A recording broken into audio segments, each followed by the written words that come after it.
SC ST atrocity నిరోధక చట్టంపై అవగాహన సదస్సుల పేరిట అవినీతికి పాల్పడ్డారంటూ నమోదైన కేసులో ఐపీఎస్ అధికారి సంజయ్ ఏసీబీ విచారణకు ఏమాత్రం సహకరించలేదు. 3 రోజుల కస్టడీలో 150 ప్రశ్నలు అడిగినా తనకు సంబంధం లేదని, తెలియదని, గుర్తులేదని జవాబులిచ్చినట్లు సమాచారం. క్షేత్రస్థాయి అధికారులు అన్ని పరిశీలించి ఆమోదం తెలిపిన తర్వాతే నిర్ణయాలన్నీ జరిగాయని చెప్పినట్లు తెలిసింది.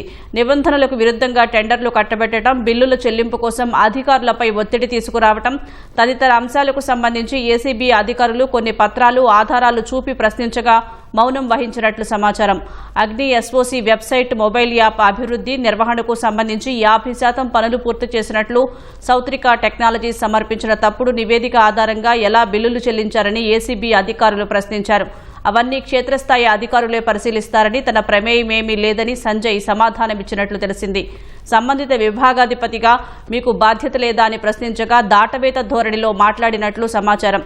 ఎస్సీ ఎస్టీ అట్రాసిటీ నిరోధక చట్టంపై సిఐడి ప్రాంతీయ కార్యాలయాల్లోనే సదస్సులు నిర్వహించిన క్రిత్వాప్ సంస్థకు బిల్లులు చెల్లించాలని ఎందుకు ఒత్తిడి తెచ్చారని ప్రశ్నించగా నిబంధనల ప్రకారమే చెల్లించామంటూ బుకాయించేందుకు యత్నించారు. కస్టడీ ముగిసిన అనంతరం ఏసీబీ అధికారులు సంజయ్ను విజయవాడ కోర్టులో హాజరుపరిచారు. 2 ఏళ్ల కిందట తనకు బైపాస్ సర్జరీ జరిగిందని, ఇప్పుడు ఆరోగ్యం సరిగా లేదని, బీపీలో హెచ్చుతగ్గులు ఉన్నాయని ఆయన న్యాయాధికారికి చెప్పారు. విజయవాడ, గుంటూరులోని ప్రైవేటు ఆసుపత్రిలో చికిత్స కోసం అనుమతించాలని విన్నవించారు. 3 రోజుల కస్టడీలో సరైన జవాబులు ఇవ్వకపోవడంతో మరోసారి ఆయన్ను కస్టడీకి ఇవ్వాలని కోరుతూ ఏసీబీ అధికారులు కోర్టులో పిటిషన్ వేశారు.